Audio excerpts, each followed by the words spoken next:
Bien, hoy estamos en el módulo 11. Aquí hago la corrección con la página y voy a presentar.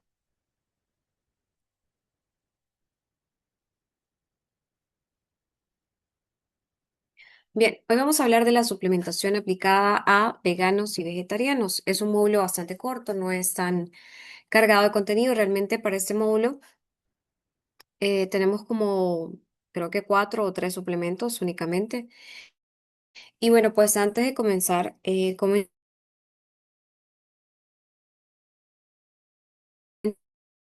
introducción,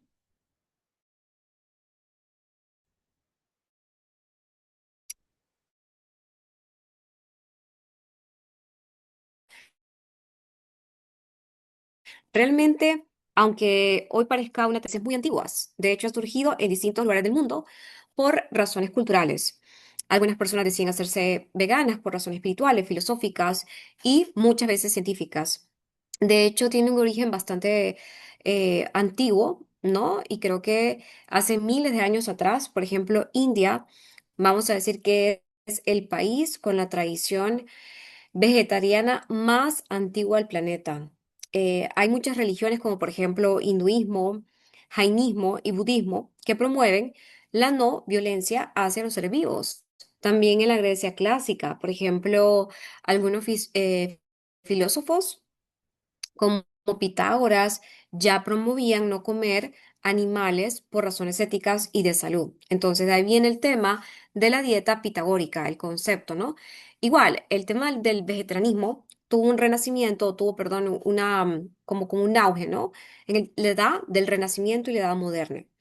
¿No? Algunos médicos para esa época y algunos pensadores volvieron a recomendar que las personas consumieran dietas basadas en plantas porque ellos observaban que habían demasiados beneficios para la salud y la longevidad. Incluso para el año, bueno, más o menos para el siglo 2000, para el siglo XIX. ¿No? Entonces, tenemos lo que comienza como el concepto de veganismo moderno. De hecho, para 1847 les comento que se funda una sociedad de vegetarianos. Vamos a decir que es la primera organización que promueve este estilo de vida. Y bueno, pues desde muy entonces hay muchos grupos filosóficos, espirituales, científicos que comenzaron a estudiar y a difundirlo. Ya para el siglo XX, pues ya comenzó a ser un poco más popular. Creció por varios motivos, ¿no? Aquí la gente tenía un poco más de preocupación por la salud. De repente les preocupaba el concepto del colesterol, enfermedades cardiovasculares, obesidad. Y también hubo un movimiento animalista, es decir, habían muchas personas promoviendo los derechos de los animales y el impacto. No vamos a dejar de hablar del impacto ambiental que tiene, ¿no? Deforestación, contaminación, emisiones también. Y para esta época, más o menos, ya la gente tenía un poco más de acceso a la información científica, ¿no?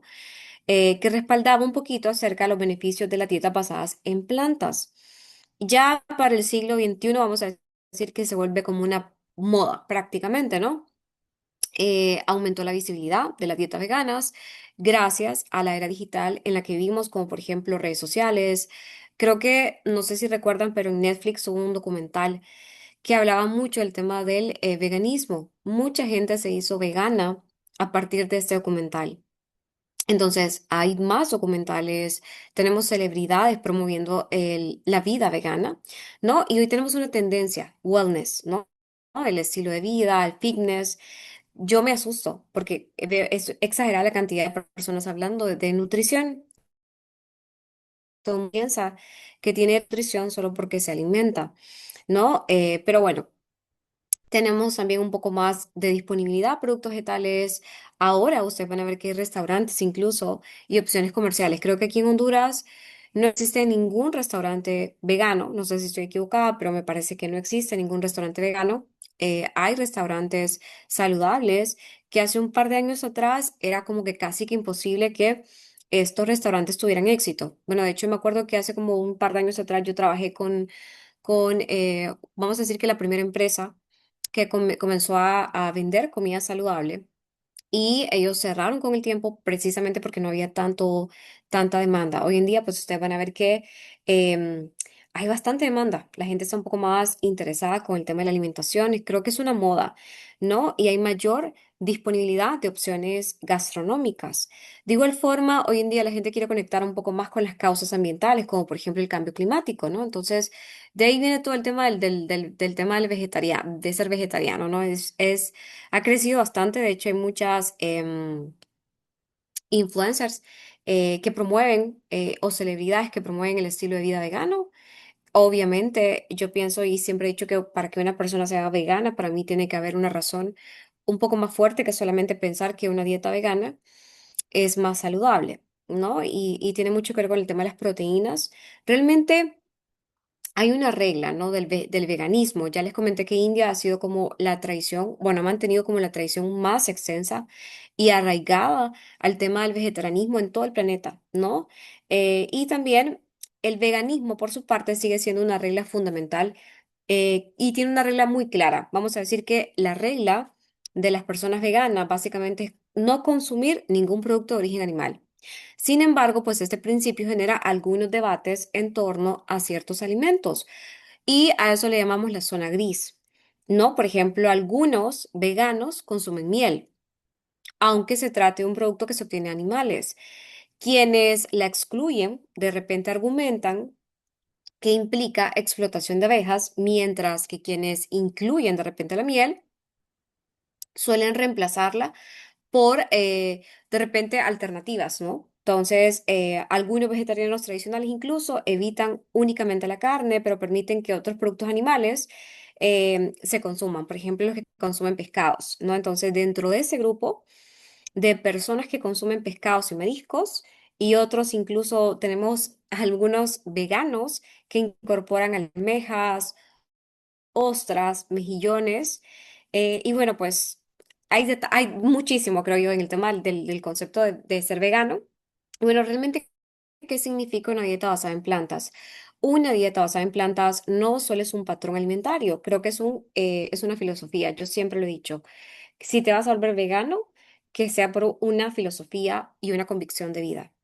¿No? Este enfoque prioriza en gran medida o de manera exclusiva el consumo de alimentos de origen vegetal, ¿no? Porque esto incluye que consumamos una amplia variedad de opciones, como por ejemplo cereales, granos, frutas, verduras, legumbres, nueces y semillas. Entonces, a diferencia del veganismo estricto, de repente alguien que consume leche, ¿no? Eh, Tiene un patrón que de repente se orienta un poco más a consumir cantidades de productos animales, pequeñas cantidades. Puede ser pescado, aves o incluso carne roja proveniente de sistemas de producción un poco más sostenibles, ¿no? Ahora es como que incluso se vende carne y bueno, pues se comenta, ¿no? Que la carne de repente fue obtenida de animales o se sacrificó el animal, ¿no? Bajo una condición un poco más sostenible. Entonces, ese tipo de alimentación vegana pues ha ganado mucha popularidad por su relación con la prevención de enfermedades. Yo recuerdo un paciente. Ese paciente yo lo tuve hace un par de años atrás. Me contactó para una dieta vegana. A mí honestamente siento que la alimentación vegana pues es complicado hacer un plan de alimentación, ¿no? Porque son pacientes que tienen muchas probabilidades de desarrollar deficiencia. Y bueno, pues me comentaba el paciente que había ido a una conferencia de Tony Robbins. Ustedes ya me imagino que saben un poco de Tony Robbins. Es un gurú, ¿no? De superación personal. Tiene buenos libros y él es vegano. Entonces, él tiene como esos entrenamientos. Creo que cuesta como $10,000 una entrada a sus eventos y son como 7 días continuos, son muy cansados. Y bueno, pues me comentaba que había ido a un entrenamiento con Tony Robbins y en el entrenamiento aprendió que la alimentación vegana era el mejor patrón de alimentación que podía seguir una persona si quería tener una vida saludable. Y bueno, pues vine con la idea, ¿no? Y me dijo, como yo invertí demasiado dinero para eso y quiero cambiar mi forma de comer, ¿no? Y me comentaba él que pues por eso se quería volver vegano, pues yo ya le comentaba, ¿no? Y le explicaba un poquito acerca de que no es tan sencillo como parece. No, el tema del volverse vegano, yo siempre he pensado que es una convicción y algo de filosofía, ¿no? Más que tema por parte de la parte nutricional, ¿no? De repente sí hay un par de estudios que han sido publicados que dicen que las personas que consumen alimentos veganos o que son veganas, pues tienen una probabilidad de vivir mucho más años. Y puede que tenga sentido, pero no podemos ser tan extremistas, ¿verdad? Porque ser extremistas creo que en nutrición no aplica, ¿no? Yo creo que depende mucho del contexto. De repente puede ser que aumente la esperanza de vida, porque si bien es cierto, una alimentación rica en productos veganos, pues frutas, verduras, ¿no? De repente es una alimentación rica en antioxidantes y muchas cosas, ¿no? Que de repente muchas veces cuando consumimos carne, dejamos a un lado todo lo que son productos, frutas, verduras, ¿no? Y todos estos alimentos que tienen una matriz nutricional que en efecto pueden promover que vivamos más años. Pero creo que para mí el equilibrio es la base, ¿no? Pienso que hay mucha gente que consume carne. De hecho, hay un documental en Netflix, se lo pueden buscar, que habla de las zonas azules. Y algunos comen carne. Muchas personas que están ahí son longevas, pero comen carne. Entonces, sí, hay un par de estudios publicados que argumentan de que de repente tener una alimentación vegana puede aumentar la esperanza de vida, pero creo que eso depende del contexto, ¿no? Entonces, hay que analizar esto, ¿no? Entonces, ahora, el presente de las dietas veganas, el vegetarianismo, pues, continúa expandiéndose en el mundo. Actualmente, pues, ¿cómo continúa expandiéndose la promoción de hábitos de vida saludable? Yo creo que eso ahorita cada vez la gente está un poco más consciente de la salud, ¿no? Y eso es súper bueno porque antes no era así. Actualmente, pues, el 22% de la población global sigue una dieta vegetariana, ya sea por motivos culturales, éticos, ambientales o de salud.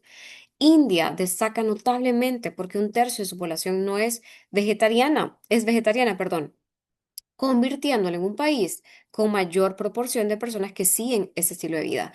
Entonces, este crecimiento también, parece mentira, se refleja en contextos deportivos, ¿no? En donde la parte de las carnes es tan importante, pero bueno, en los Juegos Olímpicos del 2010, aproximadamente el 8% de los atletas que fueron a las Olimpiadas se identificaron como vegetarianos, lo que demuestra que este patrón alimentario puede aportar realmente suficiente energía, proteína y nutrientes para un rendimiento físico de alto nivel.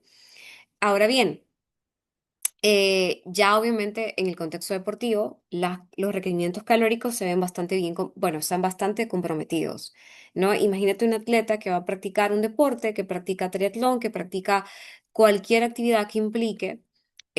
Recordemos que cuando hacemos actividad física aumenta la degradación proteica, ¿no? La degradación proteica se ve aumentada y la recuperación entre una sesión y otra en un atleta tiene que ser casi que prioridad, ¿no? Para que el atleta pueda recuperarse, aparte de que se pueda recuperar, se puedan generar adaptaciones metabólicas, fisiológicas con el tiempo que sean duraderas, que duren en el tiempo.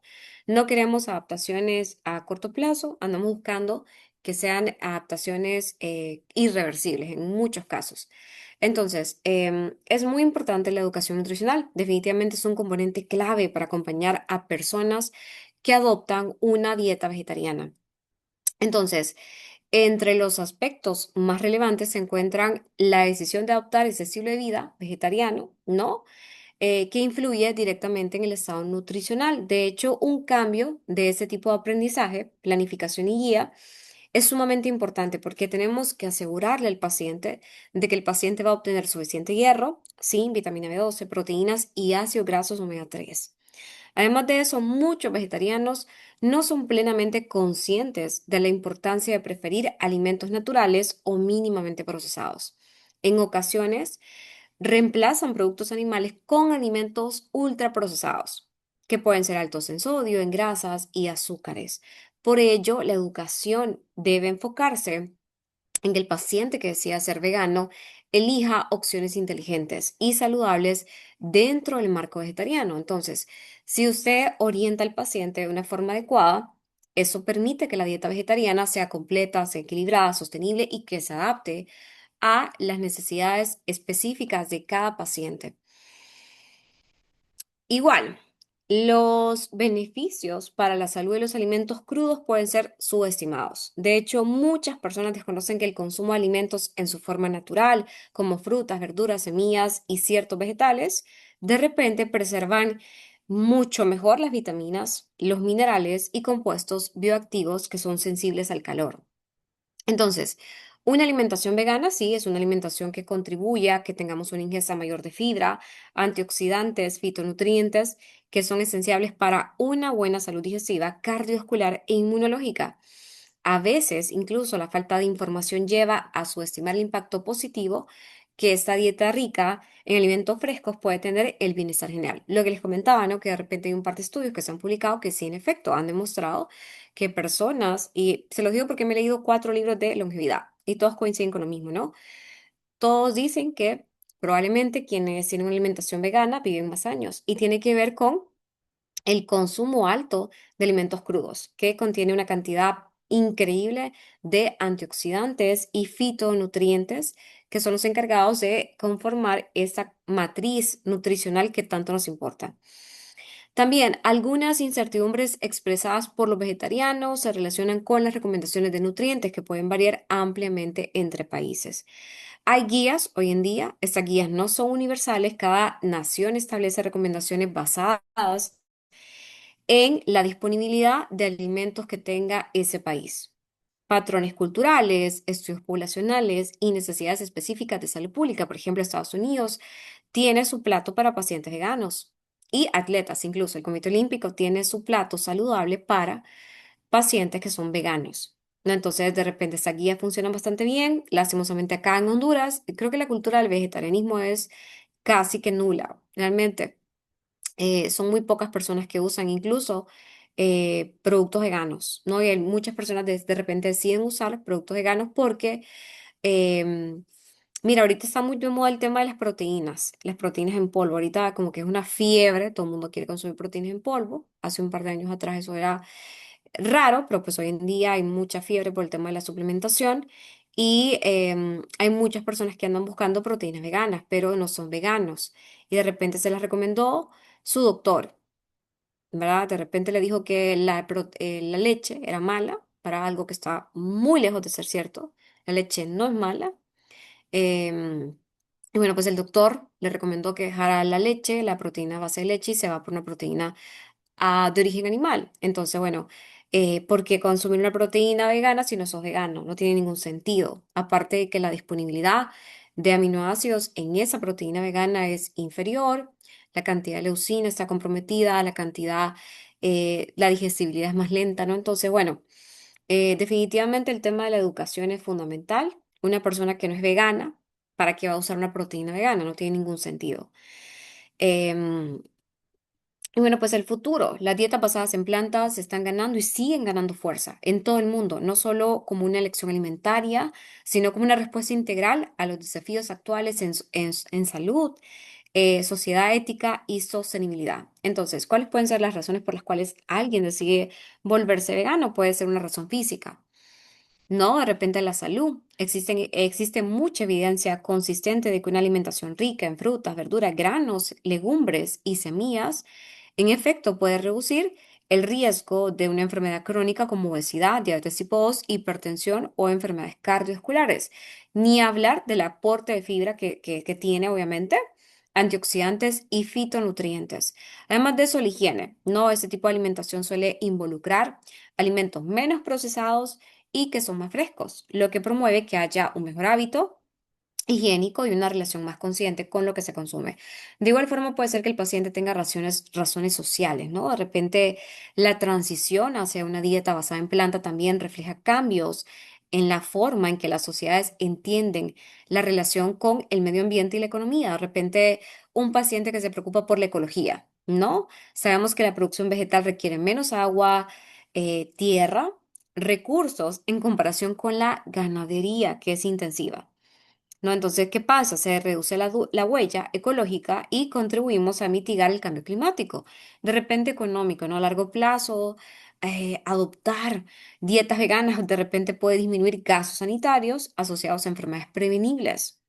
¿No? De repente también abre mercados emergentes como alimentos basados en plantas, agricultura sostenible, tecnología alimentaria. Como les comento, aquí en Honduras creo que no tenemos ningún restaurante para personas veganas. ¿Va? Creo yo que estamos todavía bastante lejos de que eso pueda ocurrir. No hay cultura. O sea, en Estados Unidos es muy normal, ustedes van a encontrar restaurantes veganos únicamente para personas que son veganas y hay una opción impresionante de comidas. Pues acá creo que todavía no hay, no existe esa cultura, todavía como que la gente no, me parece que es difícil, ¿no? De repente, bueno, de hecho está bastante bien documentado que las personas que son veganas tienen una, ¿cómo se llama? Una situación económica mucho mejor. Vamos a decir que son de clase alta, ¿va? Quienes se inclinan por la dieta vegana son de clase un poco más alta. La parte política, de repente muchos gobiernos están incorporando políticas alimentarias sostenibles, guías nutricionales. Como les comento, el Comité Olímpico, por ejemplo, Estados Unidos tiene su propio plato, ¿no? De dieta basada en plantas y tiene guías también o estrategias para disminuir el impacto ambiental del sistema alimentario, ¿no? Entonces, definitivamente a nivel político también hay respaldo institucionalmente, vamos a decir. Intelectualmente, definitivamente la parte ética, ¿no? De repente personas que tienen la conciencia de respetar el bienestar animal, el respeto por la vida, el rechazo a prácticas de explotación animal que son completamente válidas. Las morales, muchas personas adoptan este estilo de alimentación como un compromiso con la justicia social, de repente la compasión, la responsabilidad hacia otros seres vivos. También hay religiosas. No olvidemos que hay diversas tradiciones espirituales que han promovido desde hace siglos la alimentación a base de plantas, como por ejemplo, digamos que creen que es una alimentación un poco más pura, que de repente da un poco más de paz, disciplina personal, ¿no? Esto, por ejemplo, pasa mucho en India, ¿no? Por temas religiosos y espirituales también. Para algunas personas comer plantas se relaciona con una sensación de armonía, equilibrio y un estilo de vida un poco más consciente. Definitivamente hay gente que se inclina por la parte de sostenibilidad, ¿no? De repente la paz, la reducción de prácticas asociadas a explotación animal puede disminuir los conflictos éticos y sociales. De repente se promueve una convivencia más respetuosa entre humanos y la naturaleza. Y la calidad de vida, ¿no? Porque no vamos a negar que tiene un impacto importantísimo a nivel ambiental, ¿no? De repente está bastante bien documentado que la producción de carne, ¿no? O que la comercialización de carne genera un impacto ambiental masivo y severo en el planeta en comparación a la producción de alimentos que son completamente veganos. Entonces, aquí tenemos un poco de los patrones vegetarianos basados en plantas. Ya les comentaba que hay diferentes tipos de patrones de dietas veganas, ¿no? Basados en plantas, que pues ahí ustedes pueden ver que tiene un amplio espectro de estilos alimentarios que adoptan las personas, ¿no? Y varía según los alimentos de origen animal que se incluyan o se excluyan.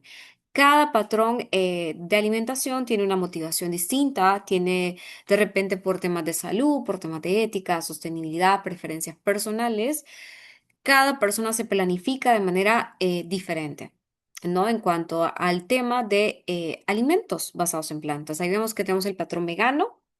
Vamos a decir que excluye absolutamente todos los productos de origen animal, ¿no? De repente ellos no comen carne, ni pescado, ni huevos, ni lácteos, ni miel.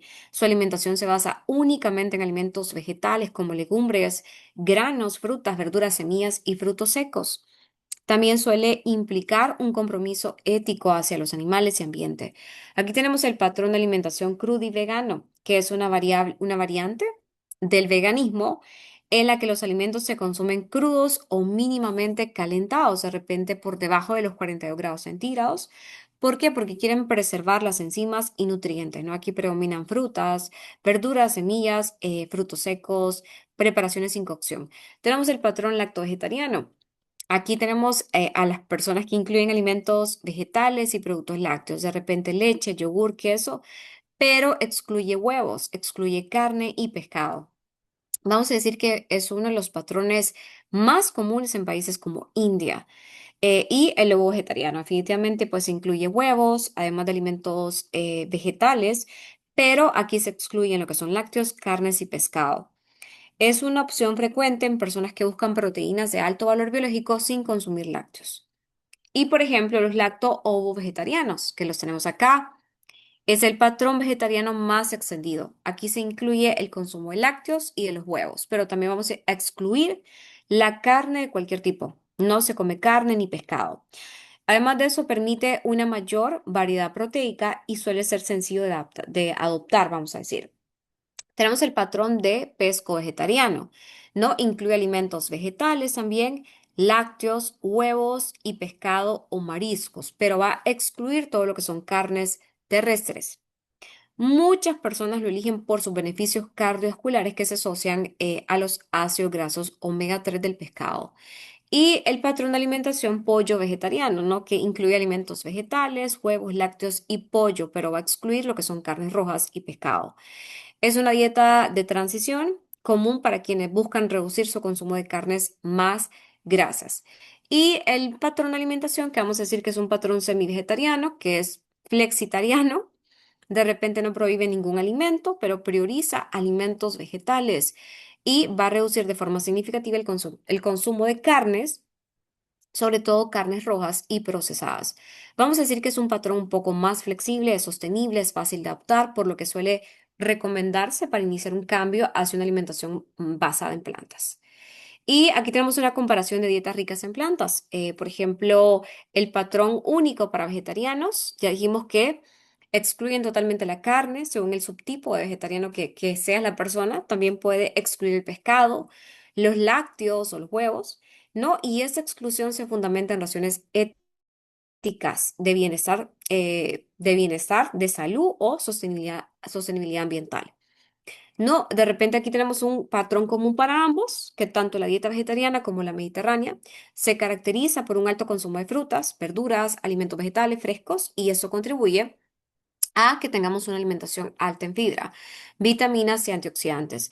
Aquí tenemos una alimentación rica en legumbres, ¿no? De repente tenemos frijoles, lentejas, garbanzos, chícharos, que son componentes esenciales en ambas dietas, representando una fuente importante de proteínas de origen animal. Ambos patrones priorizan los alimentos mínimamente procesados. Estamos haciendo una comparación, ¿no? Entre el patrón mediterráneo y el patrón de vegetarianos. Entonces, ambos comparten esa característica, ¿no? De eliminar en la medida de lo posible los alimentos que están procesados y tiende a ser un poco más alto en cereales integrales. De hecho, como les comentaba, en ese documental hablan mucho de las zonas azules. Algo que me llamó mucho la atención es que la mayoría de los centenarios, se les llama centenarios, aquellos que viven más de 100 años, un patrón que compartían casi todos era que consumían, bueno, tenían una alimentación muy parecida al patrón mediterráneo, ¿no? Eso tiene mucho que ver con el alto consumo de alimentos integrales, el consumo casi que mínimo de grasas saturadas. Algunos incluso tenían una alimentación, en el caso de la gente que vive por por la zona del Mediterráneo, una alimentación exageradamente alta, pero exageradamente alta en pescado, ¿no? Entonces, ¿qué ha pasado con eso? Que hay una observación, se ha observado una asociación con beneficios para la salud metabólica y cardiovascular cuando se consumen alimentos ricos en omega 3, especialmente todo lo que son pescados azules. Y para el patrón de alimentación mediterránea. Bueno, este patrón alimentario se basa en tradiciones culinarias, como por ejemplo Grecia, en países como Grecia, Italia, España, donde los alimentos frescos, el aceite de oliva y las preparaciones caseras son pilares completamente fundamentales.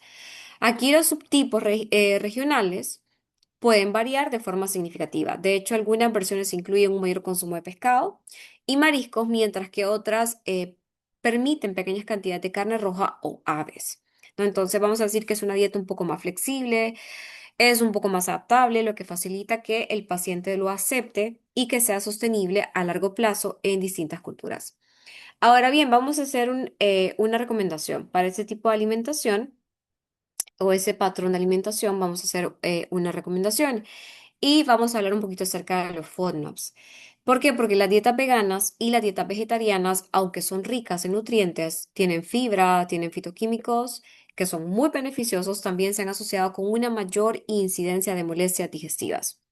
No, eso se debe a que muchos de los alimentos que se consumen con frecuencia en ese patrón de alimentación son naturalmente altos en fibra y carbohidratos de cadena corta. FODMAP significa fermentable, oligosacáridos, disacáridos, monosacáridos y polialcoholes de azúcar, es decir, carbohidratos de cadena corta que se fermentan en el intestino y van a producir una sintomatología típica, como por ejemplo inflamación, pueden producir exceso de gases, puede producir dolor incluso, y bueno, pues se ha vinculado que los pacientes que son vegetarianos tienen o reportan ese tipo de malestares digestivos. Creo yo que tiene que ver con un diagnóstico, obviamente digestivo, puede ser que sea un paciente de repente con un diagnóstico de colon irritable y el paciente está llevando una dieta vegana, entonces es bastante complicado manejar un paciente que tiene una enfermedad digestiva como el colon irritable, que sabemos que el colon irritable pues es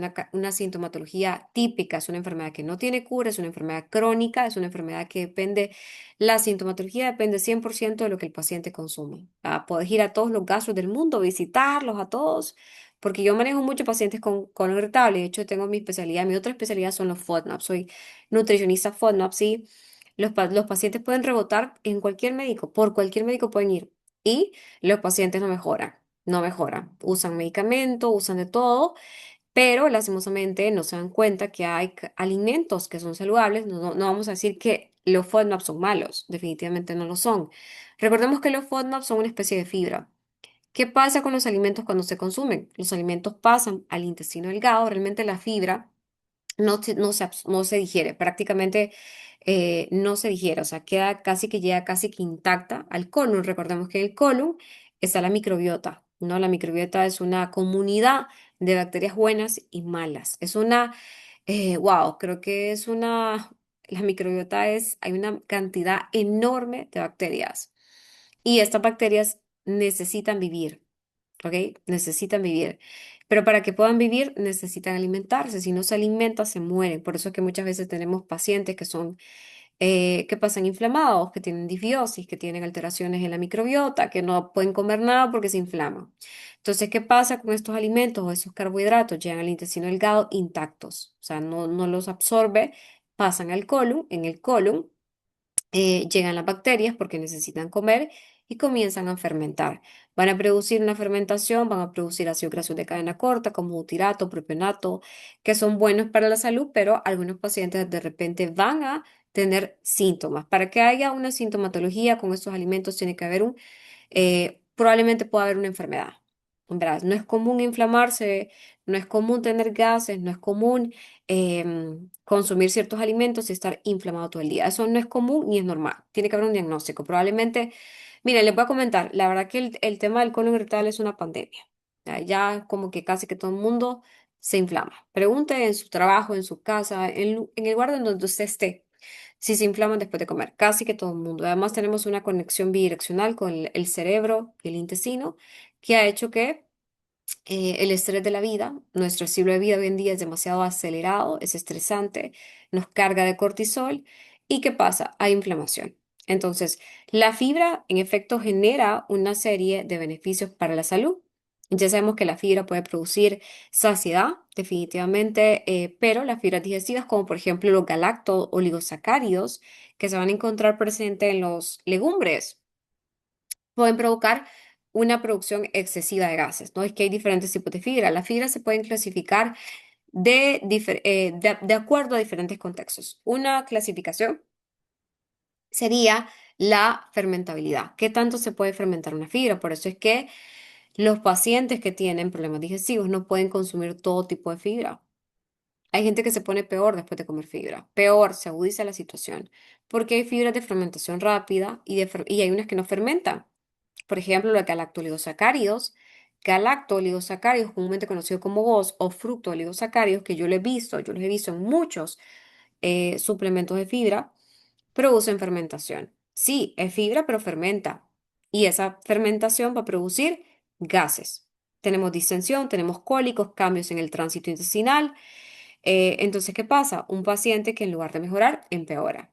¿Ve? Entonces hay que tener mucho cuidado con los FODMAPs en los pacientes, ¿verdad? Que tienen este tipo de enfermedad, ¿no? Un diagnóstico, lo mejor sería buscar un diagnóstico. Como les comento, los FODMAPs son un tipo de carbohidrato que se fermentan fácilmente en el intestino y bueno, pues estas moléculas, ¿qué pasa con estas moléculas? No se absorben en el intestino delgado, llegan al intestino grueso, son metabolizados por la microbiota, producen gases y atraen agua hacia la luz intestinal. Es por eso que usted se levanta por la mañana desinflamado, pero a la tarde está completamente inflamado. Entonces, durante las últimas 2 décadas hay numerosos estudios que han asociado que una dieta alta en estos FODMAPs, que son carbohidratos de cadena corta, em, van a producir síntomas en personas que tienen un diagnóstico de colon irritable, ¿verdad? La única forma de que a mí me pueda producir sintomatología estos alimentos es que yo tenga un diagnóstico. Probablemente si yo genero síntomas después de comer esos alimentos, yo estoy teniendo un diagnóstico de colon irritable o de cualquier otra enfermedad digestiva. Todas las enfermedades digestivas comparten una sintomatología muy parecida. Por eso es que es un desafío para los médicos gastroenterólogos hacer diagnósticos. Muchas veces yo tuve un paciente que llegó por supuestamente colon irritable. Listo. El paciente tenía cáncer en el colon, ¿verdad? Porque los síntomas eran muy parecidos a los de un colon irritable. Se hizo un mal un diagnóstico, pero como comparten casi que la misma sintomatología, de repente el médico, en este caso el gastro, no le hizo los exámenes que tenía que hacer y el paciente tenía cáncer. No era colon irritable, pero la sintomatología era muy parecida. ¿Cuál es el FODMAP más común? Por ejemplo, el más común es la lactosa, ¿no? Eso es como que muy común. Obviamente, vamos perdiendo con el tiempo la capacidad de procesar, de digerir y metabolizar lactosa. Por eso que hoy en día la mayor parte de los que estamos acá probablemente ya no podemos consumir leche entera porque desarrollamos sintomatología. No, gran parte de la población a nivel mundial ya no puede digerir la lactosa porque su flora intestinal ya no puede hacerlo, que va a provocar gases, hinchazón y potencialmente diarrea. Entonces hay que tener cuidado. Aquí tengo, por ejemplo, un ejemplo de los alimentos que son ricos en FODMAPs. Vamos a encontrar, por ejemplo, espárragos, la cebolla, el ajo, las legumbres, la remolacha, por ejemplo. Vamos a encontrar las frutas que son típicas de nuestra cultura alimentaria, como por ejemplo las manzanas, los mangos, las peras, nectarinas. em, la leche, obviamente, todo lo que es leche, hoy en día existen tantas opciones, tanto de suplementación, por ejemplo, proteínas en polvo que se hacen a base de suero de leche. Se van a encontrar proteínas sin lactosa, que son isoladas, que son hidrolizadas. ¿Cómo vamos a encontrar, por ejemplo, leche sin lactosa? ¿Verdad? Tenemos el queso sin lactosa. Es sumamente importante que se consuman lácteos. ¿Verdad? Esto está de más decirlo, pero el lácteo aporta calcio, aporta otros nutrientes, por ejemplo, si es un niño, em, realmente sí es importante el consumo de leche, ¿verdad? O alimentos que sean de origen del lácteo, pero hoy en día existen tantas opciones que, bueno, muchas veces ¿qué hacemos? Suspendemos el alimento, pero se nos olvida consultar al paciente o decirle al paciente que hay alternativas. Vamos a encontrar también algunos cereales, todo lo que son alimentos ricos en trigo. No es porque el paciente sea celíaco. ¿Qué pasa con el tema de los pacientes que tienen colon irritable? ¿Qué va a pasar con los fondos? Se tienen que eliminar los alimentos que contienen gluten. ¿Va? ¿Por qué eliminamos los alimentos que contienen gluten? No porque el paciente sea celíaco. De hecho, solamente el 1% de la población en el mundo tiene celiaquía. Es algo completamente inmunológico, ¿va? Tiene que ver con la parte genética también. Pero bueno, no tiene que ver con algo realmente con intolerancia, sino que con algo más genético que otra cosa, pero solamente el 1% de la población. ¿Qué significa eso? Las probabilidades de ser celíacos son mínimas. ¿Verdad? Entonces, ¿qué pasa? Eliminamos los alimentos que son ricos en trigo porque lo que andamos buscando básicamente es eliminar un FODMAPs que se llama fructano. El fructano es un tipo de FODMAPs que coexiste con los alimentos que contienen trigo y se tienen que eliminar para reducir la cantidad de síntomas que el paciente pueda tener. Pero también tenemos opciones que son bajas en FODMAPs, ahí podemos encontrar diferentes opciones, por ejemplo, los tomates, la lechuga. La lechuga en teoría no inflama, en teoría, no contiene FODMAPs. Hay gente que se inflama por el tema del azufre, que el azufre puede fermentar, pero no es precisamente por el tema de las FODMAPs. Las bananas cuando no están tan maduras, no fermentan. Algunas uvas, por ejemplo, las uvas que son verdes, no inflaman. Las mandarinas, el melón, la naranja. Tenemos opciones libres de lactosa, ¿va? No es necesario. He tenido muchos pacientes que me dicen, el médico me suspendió la leche, dice que es malísima, dice que ¿cómo es la cosa? ¿Cómo es que dicen? Dicen que somos el único ser en el planeta que toma leche, ¿va? Y que la leche es pus y todo lo demás. Pero bueno, hay opciones que son libres de lactosa que permiten al paciente seguir consumiendo productos que sean derivados de los lácteos sin sacrificar esos nutrientes tan importantes que contiene la leche Y tenemos opciones también para pacientes que de repente quieren consumir trigo, ¿no? De repente buscamos opciones libres de gluten, no por el tema del gluten en sí, sino por el tema de los fructanos, como les he comentado. Y bueno, pues aquí, cuando el paciente va a mi consulta, siempre antes de comenzar la consulta, les comparto la tabla, ¿no? Esta tabla es una tabla que me permite a mí, yo le llamo la tabla de los alimentos prohibidos y permitidos. El paciente les tiene que evitar estos alimentos y tiene que disfrutar de esos alimentos. Y bueno, pues ya el tema de la dieta FODMAP es un mundo aparte. Es un tema bastante, ¿cómo se llama? Amplio. De hecho, hace poquito brindé un diplomado en Unitec de dieta FODMAP. Estuvimos, creo que tuvimos como 40 clases de dieta FODMAP. Fue súper intenso. Pero bueno, no nos vamos a meter al tema de FODMAP. Es un tema muy interesante que creo que probablemente el próximo año vamos a estar ofertando un curso de dieta FODMAPs en la universidad, aquí en la UNA. Pero bueno, para que se queden con la duda, ¿verdad? Y con el misterio de que es un tema muy interesante. Y vamos a pasar al tema de los suplementos primarios, que bueno, pues no son muchos. Realmente hoy solo tenemos 4 suplementos, creo. Y vamos a hablar de la carnitina. La carnitina en comparación, bueno, si hablamos de comparar a pacientes que son veganos con pacientes omnívoros, las personas vegetarianas y veganas suelen tener estilos de vida más saludables. Ya dijimos que tienen una esperanza de vida un poco más alta. Sin embargo, sus patrones alimentarios, cuando excluyen ciertos productos de origen animal, los vuelve un poco más propensos a presentar niveles más bajos de compuestos que son beneficiosos, que se van a encontrar principalmente en alimentos animales. Vamos a encontrar, por ejemplo, carnitina, creatina.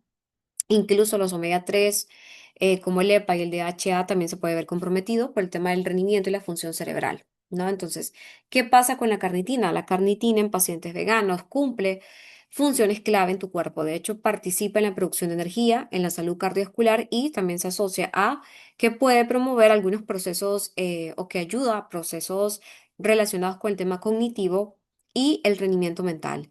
Aunque el organismo puede sintetizar carnitina a partir de aminoácidos, ya habíamos hablado de la carnitina, sintetiza a partir de lisina y metionina. La realidad es que aproximadamente el 75% de la creatina que se obtiene o que obtienen los omnívoros proviene directamente de alimentos que son de origen animal, como ser carne, pescado, huevos y lácteos. Lo que explica por qué quienes siguen dietas basadas en plantas suelen tener niveles más bajos. Entonces, en personas veganas y vegetarianas, la suplementación con L-carnitina puede ser especialmente útil para reducir la fatiga muscular. Además de eso, puede mejorar la tolerancia al ejercicio y apoyar la vitalidad general.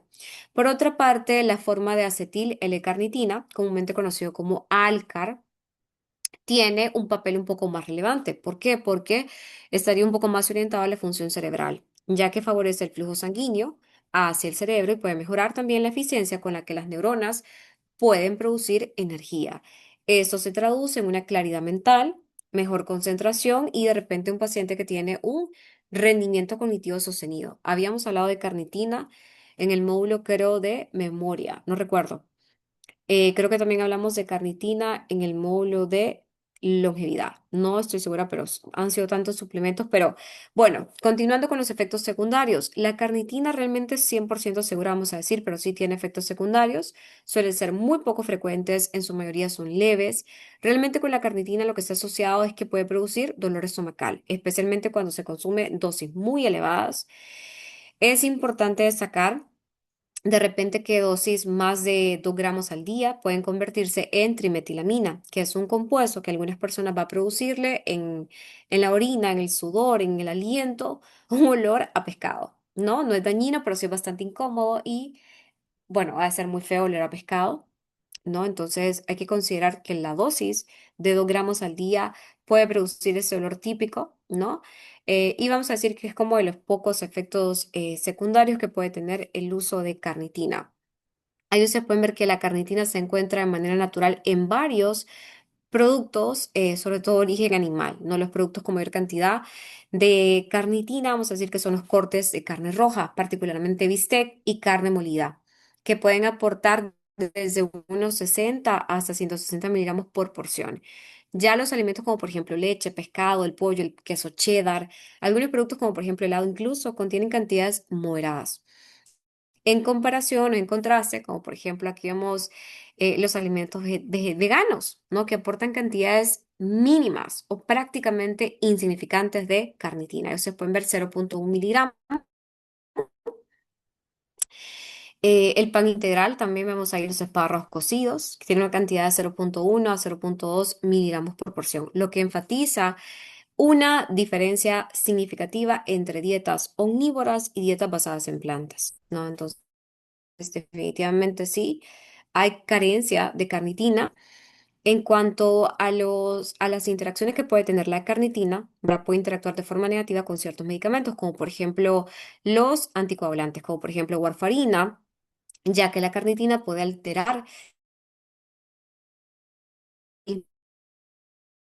o potenciar los efectos no deseados. Por esa razón, cualquier persona, un profesional con el médico, sí, o suplementar carnitina.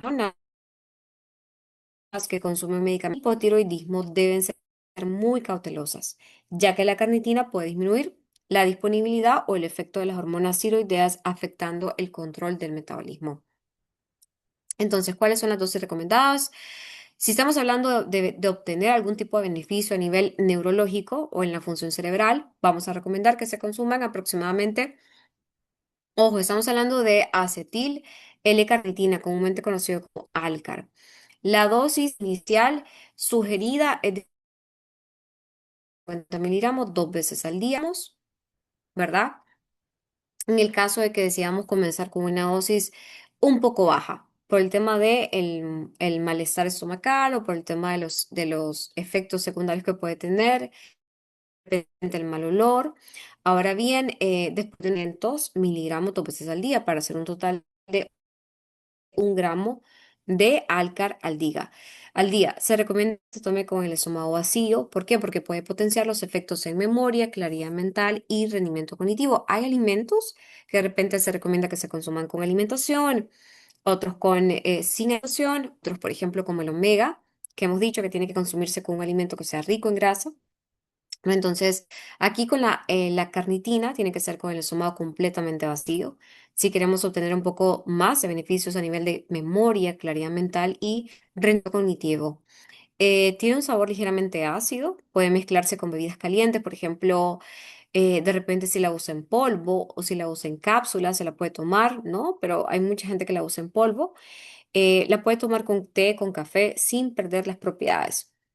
Si el objetivo no es cognitivo, sino de repente mejorar la energía, la resistencia física y la recuperación muscular, la recomendación para pacientes veganos sería tomar 2 gramos de L-carnitina al día, ¿verdad? Estamos hablando de que si estamos hablando del tema de fatiga, si estamos hablando del tema de fatiga, tiene que ser L-carnitina y si estamos hablando de temas de cognición o función cerebral, tiene que ser acetil L-carnitina, comúnmente conocido como Alcar.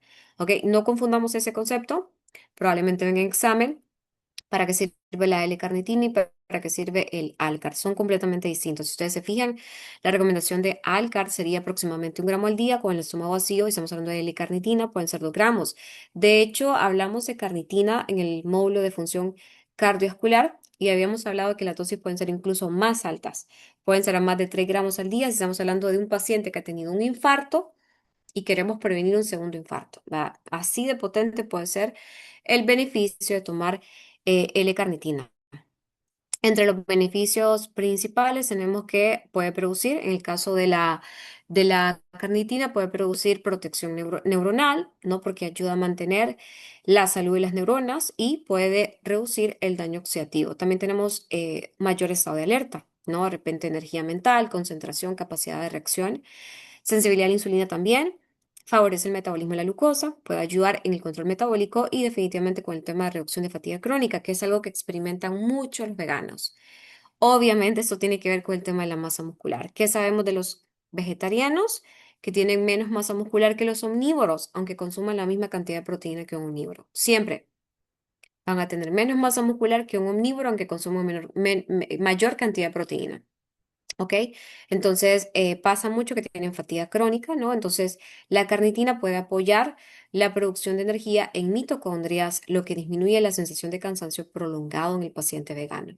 Aquí tenemos, para ese suplemento, han sido revisadas 41 referencias, 12.409 participantes en 100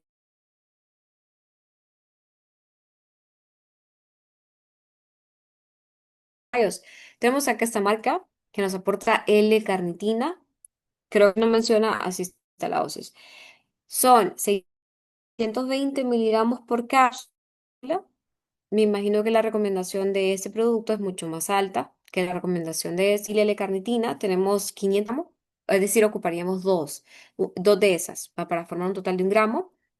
Si estamos hablando de temas de protección cognitiva o a nivel cerebral. Si estamos hablando de fatiga crónica, podríamos usar L-carnitina en el caso de un paciente vegano que se siente muy fatigado o cansado, que es algo muy típico de los pacientes que son veganos. Y la creatina, definitivamente no nos vamos a detener a hablar tanto de creatina, hemos hablado muchísimo de creatina, ya hemos hablado que la suplementación con un hidrato de creatina va a aumentar las reservas de fosfocreatina que tu cuerpo ya tiene. Lastimosamente la creatina que se consume a través de alimentación es tan pequeña, tan diminuta que no ajusta para poder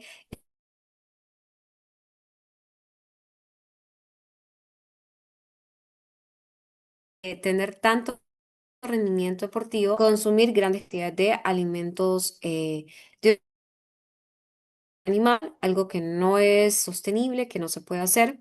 Eh, Así que bueno, pues la creatina definitivamente es una razón más para comprarla. Ya hemos hablado hasta el cansancio. Yo espero que ya todos hayan comprado su bote de creatina si son personas que hacen ejercicio y están saludables. Aquí tengo este estudio de la creatina en personas mayores y poblaciones especiales. Este estudio fue publicado en el año 2023, junio 7. Ya sabemos que las personas mayores, ¿verdad?, pueden tener comprometido el tema de la función muscular. Entonces, ¿qué pasó con el tema de la creatina? Se vio en el estudio que puede aumentar la fuerza, el control corporal y también puede reducir de forma significativa el riesgo de caídas, ¿verdad? Ahora bien, cuando la suplementación con creatina se combina con entrenamiento de fuerza, los beneficios pueden aumentar. De hecho, la creatina ha demostrado mejorar indicadores de salud ósea, ¿no? Lo cual es especialmente una mayor probabilidad de pérdida de densidad ósea, ¿no? En los pacientes que son veganos tenemos una cantidad o niveles muy bajos de creatina. Esto es muy común en personas que son mayores y de repente son veganos o vegetarianos. Entonces, ¿qué va a pasar? También puede verse que la creatina ha tenido efectos positivos en el funcionamiento cognitivo. Aquí les dejo este estudio publicado en el año 2023, en noviembre 13. No, aquí lo que se miraba en el estudio era que los pacientes que estaban suplementados con creatina tenían mejoras en la memoria, velocidad mental, claridad cognitiva. Todavía la evidencia y la información y la investigación sigue creciendo, pero hasta el momento vamos a decir que la creatina es el bestseller. Definitivamente váyanse con la idea del curso de que la creatina definitivamente es súper segura. Aquí tengo ese estudio que fue publicado en el año 2000, creo que fue publicado en el año 2000, uno en el 2011 y otro en el 2023. En verdad son los estudios más conocidos en cuanto a la suplementación con creatina porque se ha visto que puede mejorar, en efecto, el rendimiento cognitivo, especialmente en personas vegetarianas y veganas. En el año 2011, aquí lo que se hizo fue que participó una muestra de 70 adultos, eran veganos y vegetarianos. Aquí ustedes pueden ver que son hombres y mujeres. La duración, pues, son 5 días de suplementación. Se usó una dosis de 5 gramos de creatina al día y los resultados principales que se mostraron fue solamente con esa cantidad de tiempo, que fue muy poco, 5 días de suplementación, se vio que se incrementó la recuperación de memoria, los participantes recordaban información más rápido y con mayor precisión y el tiempo de reacción definitivamente era mucho más rápido. ¿Por qué? Porque el cerebro procesaba información de una forma mucho más eficiente. Y este estudio también sí, se hizo en el año 2023. Aquí la muestra fue un poco más pequeña, vamos a decir que fue 45 adultos veganos. El tiempo de duración definitivamente fue 18 semanas de suplementación. Se siguió usando 5 gramos de creatina, ¿verdad? Entonces fue como un poco más distinto, ¿no? El tema de los resultados. Y básicamente lo que se hizo acá fue confirmar que la creatina a largo plazo sí puede mejorar la memoria. Ahorita hay mucha discrepancia con el tema de la dosis. De repente algunos estudios están hablando de dosis de 10 gramos.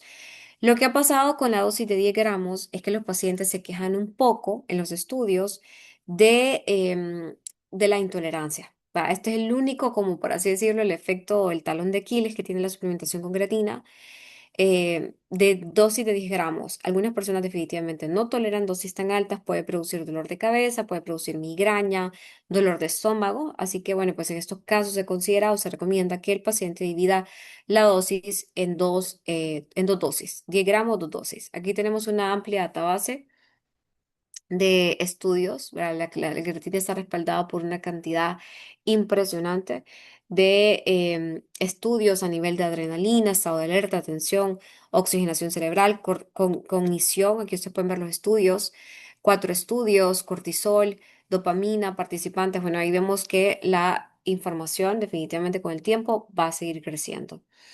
Em, ¿Qué más? ¿Qué más? Ya dijimos que la creatina únicamente se obtiene a través de alimentos de origen animal, así que definitivamente suplementar un paciente que es vegano, decida suplementar con creatina, pues es una excelente opción. También considero, algunos científicos expresan que puede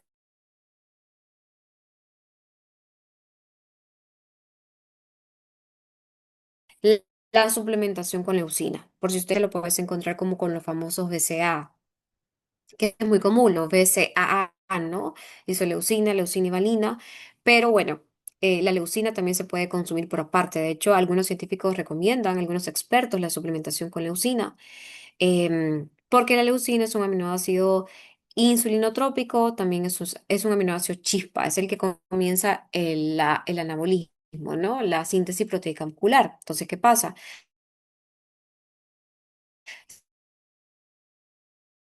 Se recomienda que algunos pacientes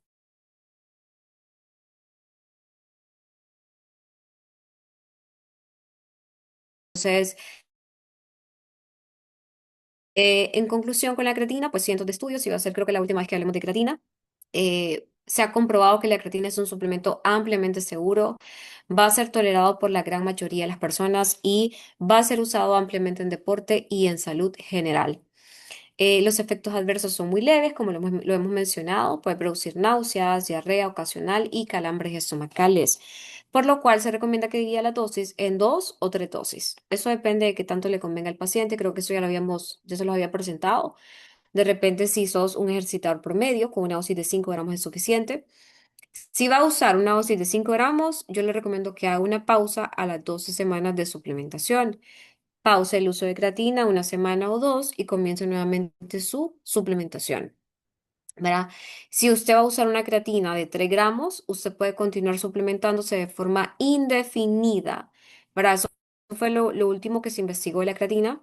Las últimas investigaciones dicen que la suplementación con creatina en dosis de 3 gramos puede ser indefinida. O sea, usted puede suplementarse todo el tiempo que usted quiera con creatina sin parar, al menos que usted desee hacerlo. Pero hablando a nivel de seguridad, eh, no ocasionaría ningún tipo de daño, que el paciente decida suplementarse con dosis de 3 gramos al día de forma indefinida sin parar. ¿Verdad? Está bastante bien seguro y documentado, según las últimas publicaciones que han habido de los protocolos de suplementación con creatina.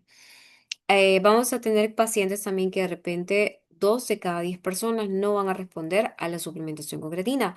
Yo he conocido un par de personas, creo que tal vez unas 3 personas en la vida, que me han contado que no les sirve para nada, que no sirven, que no sienten beneficio, que no sienten diferencia. Para este tipo de personas que son muy raras, se les conoce como no respondedores. A este tipo de personas vamos a recomendarle que mezclen su creatina con proteína o es la síntesis de proteína muscular y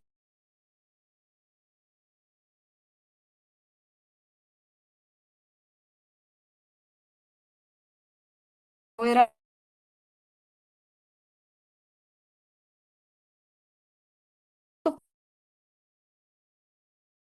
también detiene o de masa muscular. Entonces, pues, tan es irrelevante. No, el cuerpo no lo aprovecha, o sea, es mentira. Hombres sí, pueden usar dos. gramos sin problema, si son grandes, sin problema. Para ese suplemento fueron revisadas 41. Creo que aquí tuvo un error con la creatina. Sí, aquí no, aquí tuve un error con esto. Realmente creo que fue que se me duplicó la presentación.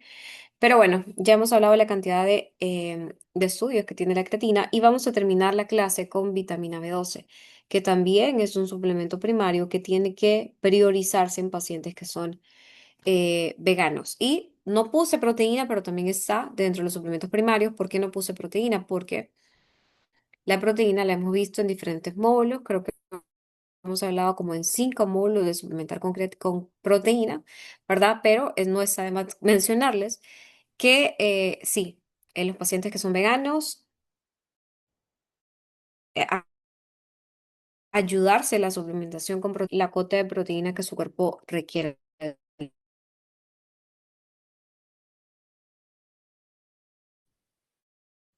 Entonces, ¿qué pasa con el tema de que el paciente suplementar? La deficiencia de esta vitamina B12 o cobalamina puede causar deterioro cognitivo, puede producir trastorno de sueño, anemia, daño a los nervios y otros problemas de salud. Lastimosamente se puede encontrar demasiado en productos animales y algunos alimentos que vienen enriquecidos. El B12 que está presente naturalmente en los alimentos, pues está unida a proteínas. Lastimosamente es mucho más difícil digerirlo a medida que envejecemos. Además, los vegetarianos y veganos corren con un riesgo muy alto de no consumir vitamina B12. Entonces, ¿qué pasa? Se recomienda la suplementación con esta vitamina para pacientes veganos porque las fuentes de B12 son casi todas de origen animal. De repente, algunos pacientes, de repente, no necesitan complementar o suplementar con B12. Ya hemos hablado también de los vitámeros que tienen las vitaminas cuando vamos a comprar un producto. Siempre recuerden que las vitaminas tienen vitámeros. ¿Verdad? Ahí vamos a encontrar a la B12 de diferentes formas, o cobalamina, metilcobalamina y adenosilcobalamina.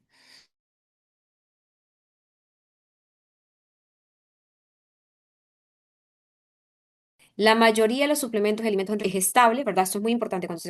Cuando se fabrica un suplemento, también se busca que el producto tenga estabilidad, ¿verdad? Que sea un producto estable, que no se deteriore.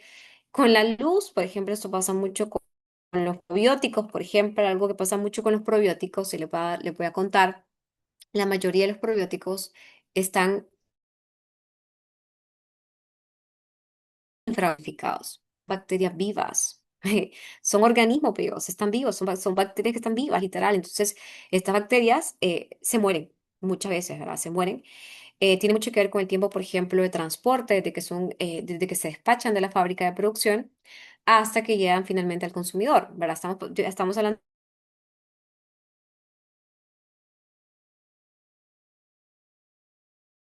de cadena, ¿verdad? Muy proceso. Las bacterias se mueren, ¿verdad? Entonces, por ejemplo, si usted compra de repente un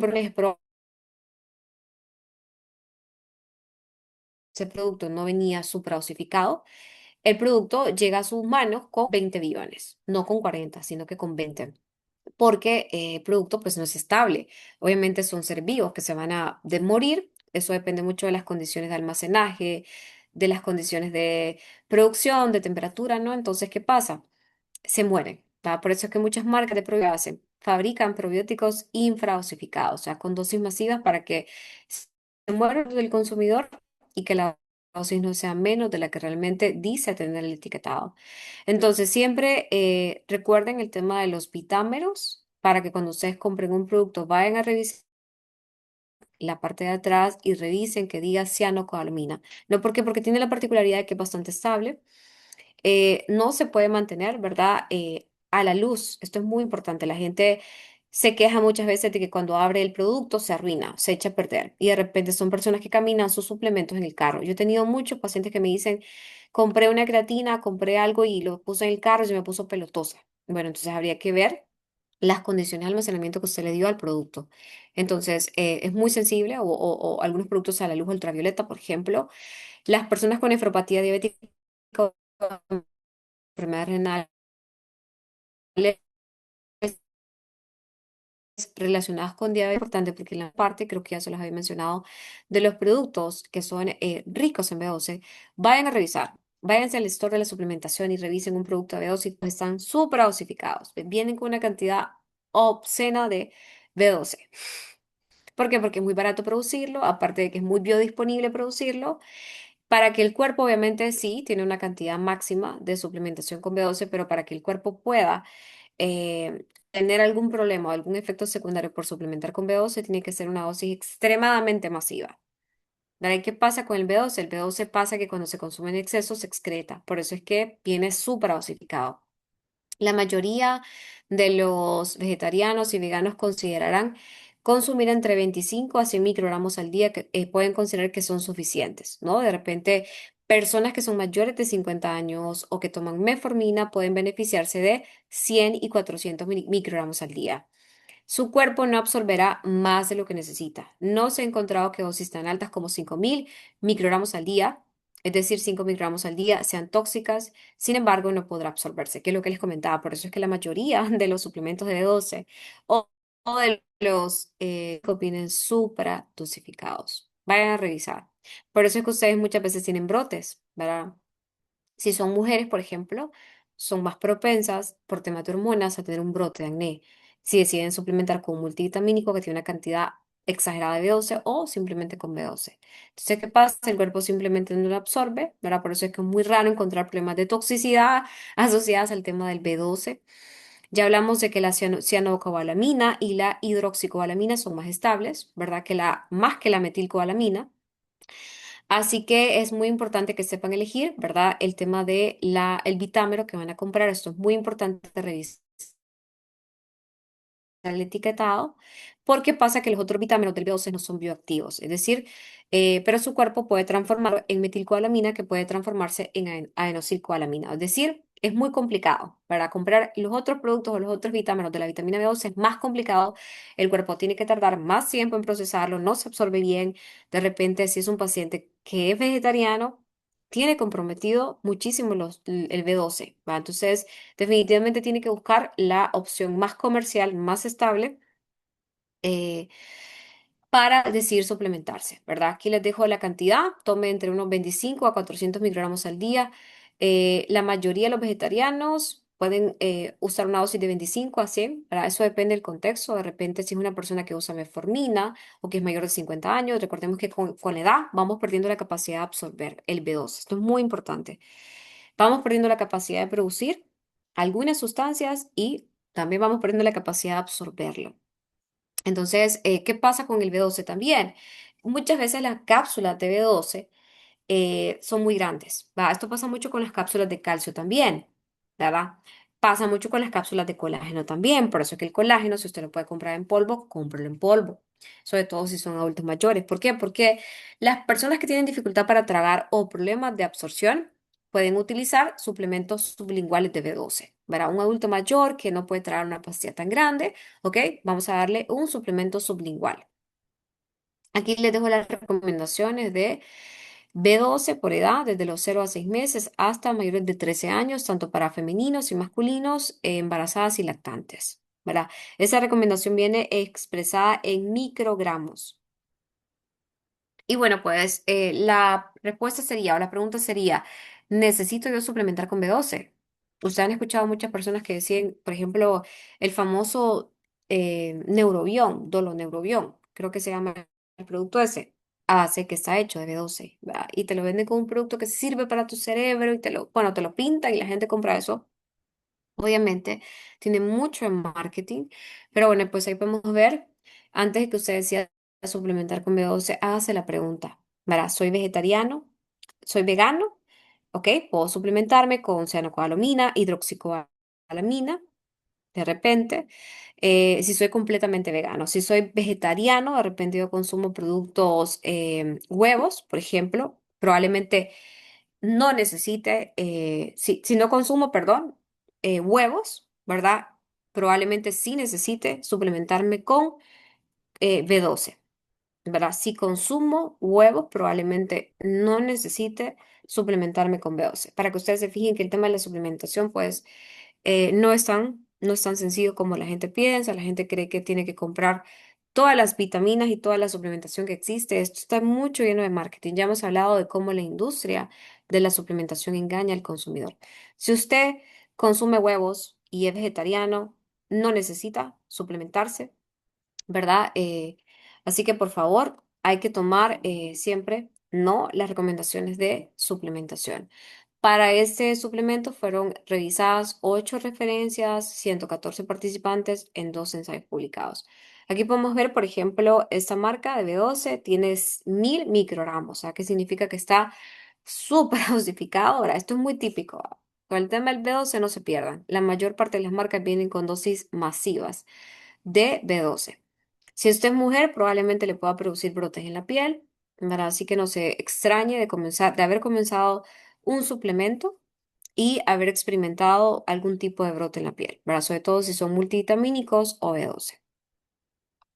Y eso ha sido la clase por hoy. Para ese suplemento únicamente tenemos creo que para ese módulo, perdón, solamente teníamos 4 suplementos. Estábamos hablando de carnitina, de creatina, de proteína, que no lo vimos en la clase, obviamente, porque lo hemos hablado en diferentes ocasiones, y finalmente con B12. Algunos suplementos prometedores pueden ser la leucina, como les comentaba, es un aminoácido esencial, es el aminoácido chispa encargado de comenzar la síntesis proteica muscular, y algunos expertos recomiendan añadir leucina al polvo de proteína, ¿verdad? Sobre todo porque las proteínas veganas tienen comprometida la cantidad de leucina. Y hasta aquí ha sido la clase por hoy. Los dejo con esta frase que me gustó mucho, que dice que la educación no cambia el mundo, sino que cambia a las personas que van a cambiar el mundo. Y pues muchas gracias por su atención, chicos. Voy a permitir que abran sus micrófonos. Dejo de compartir pantalla.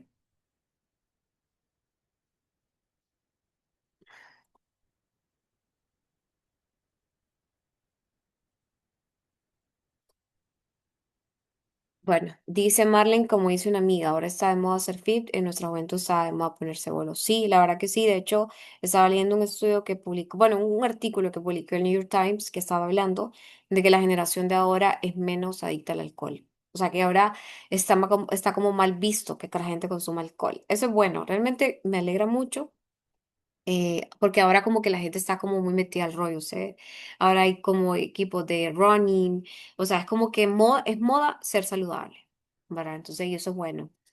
¿Cuál multivitamínico recomienda Master? La verdad que no es necesario un multivitamínico. Yo honestamente no recomiendo multivitamínicos, al menos que su alimentación realmente esté muy mala, o sea, que no hay no es que esté comprometida su requerimiento de vitaminas, que realmente no consuma ningún vegetal, que no consuma frutas. De lo contrario, no es necesario un multivitamínico, ¿verdad? Y ahorita está muy de moda, que les estaba comentando, el tema de la sueroterapia. No sé si lo han podido ver. Yo he visto un montón de médicos haciendo eso, de la sueroterapia. Es impresionante la cantidad de médicos que se están prestando para hacer ese tipo de cosas.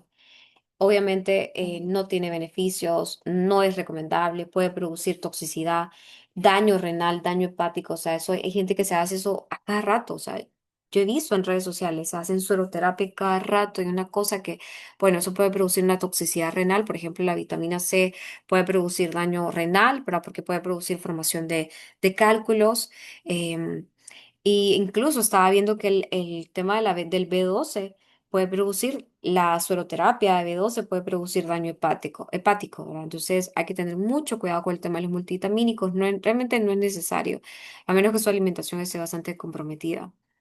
La variedad de su alimentación esté comprometida.